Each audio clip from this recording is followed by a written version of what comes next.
It's the NFL Week 9 recap powered by DraftKings. Let's start with Thursday Night Football.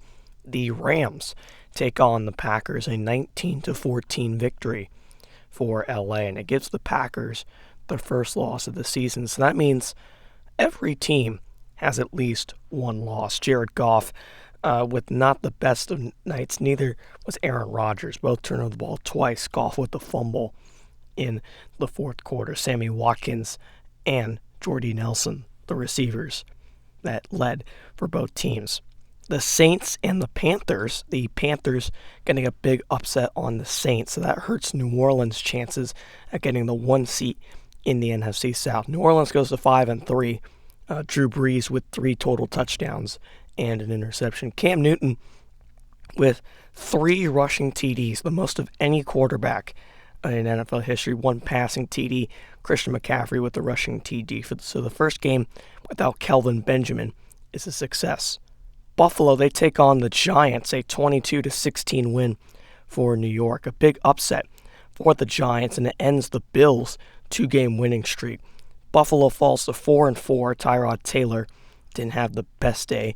Neither did Eli Manning, but it was enough to end the Giants' 5-game losing streak. Remember, they started off 2-0, and then they lost their next 5, so the Giants finally put a win in the win column. Then, probably the best game of the weekend, an overtime win for the Raiders over the Titans. So the Titans' 4-game winning streak, that comes to an end, and Oakland goes to 6-3 and are still second in the AFC West to the Chiefs, but the Titans are second to Jacksonville. Marcus Mariota still with a good day. Derrick Henry with a good day on the ground for Tennessee. He's starting to become their number 1 running back.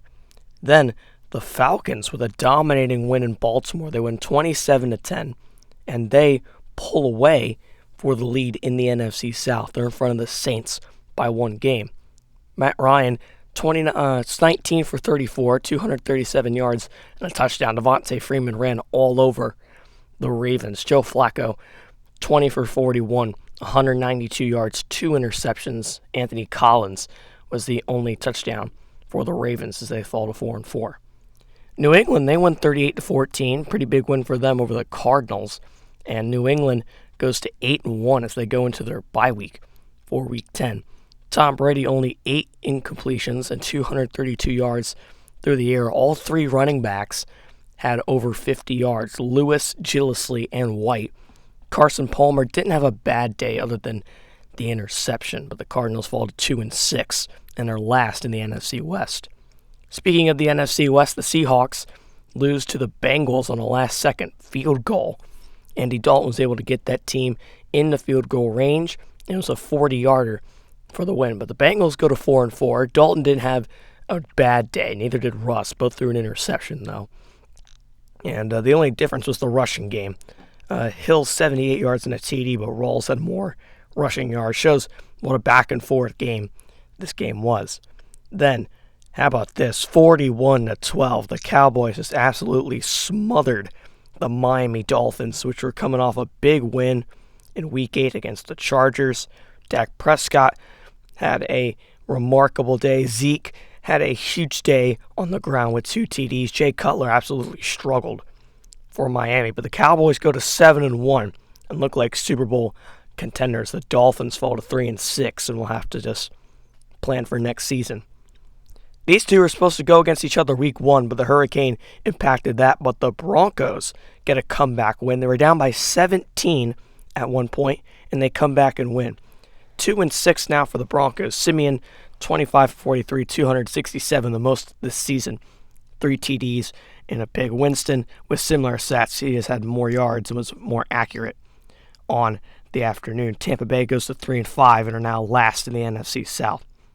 Game of the week, though, Vikings win 38-31. Both games between these two were 7-point games or less, and that trend continues. The Lions fall to 4-5. Matthew Stafford, 4 TDs through the air. He's 100% healthy. Kenny Golladay with his best game of his career. Case Keenum looked good as well. Stephon Diggs. I mean, it was just a battle of the offenses, and the Vikings were able to score last with 6 minutes to go, and they were able to hang on for the victory. Another big upset this week. San Francisco upsets Jacksonville 26-20. The Jags, who are still in front of the AFC South, they're still 4-4, but man, that's a tight division all the way around. CJ Beathard, 2 interceptions both in the second quarter. He ended up getting benched, and Jimmy Garoppolo came in and led the comeback. This game was 10-6 at the half, and San Francisco was able to lay it on in the second half. The Texans, they beat the Colts 28-21 and are starting to crawl back in that picture for the AFC South. The Colts are last in the AFC South, and they're somehow 2 games behind for the lead. Jacoby Brissett looked good. Deshaun Watson looked good. Both teams didn't turn over the ball at all. DeAndre Hopkins, 8 receptions, 128 yards. An absolutely stellar day by the Texans offense, and they were able to get it done on the Colts.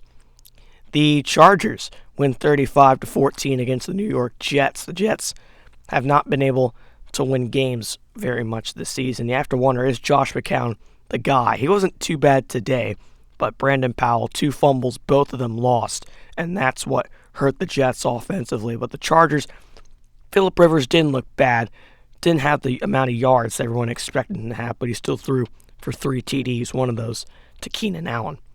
Then, Sunday Night Football. The Eagles upset the Steelers last year in Heinz Field. They do it again on Sunday Night Football, 38-24. The Eagles are a offensive powerhouse team. 4 TDs again from Carson Wentz. How about Jay Ajayi? First game as an Eagle, and he rushes for 104 yards. But Big Ben, 2 picks, and the Steelers, they've lost 2 in a row now to Minnesota and then now to Philadelphia. They play the Cowboys next week. That'll be a tough one for them. Then, Monday Night Football. The Bears, they finally get their first win of the season. They beat the Redskins 21-17. Mitchell Trubisky in his first start didn't look good, but he was good enough to get the Bears the victory. Kirk Cousins, on the other hand, he looked, don't want to say awful, but it surely wasn't near good.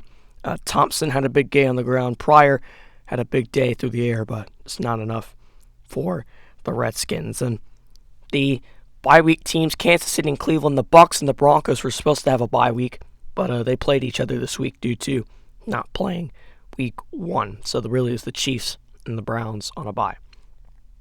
AFC standings, New England leads at an 8-1 record, Pittsburgh 6-2, Kansas City 6-2, Jacksonville 4-4, the division leaders, the Raiders, and now the Bengals have that last playoff spot. Ravens, Bills, Chargers, and Titans all in the hunt. The NFC, Dallas, thanks to the Green Bay loss, now leads the NFC. Green Bay, Atlanta, Seattle, the Vikings, and the Eagles at a 6-3 record. And then the Saints, Rams, Panthers, and Lions are all in the hunt. This is American Sports Coverage, signing off.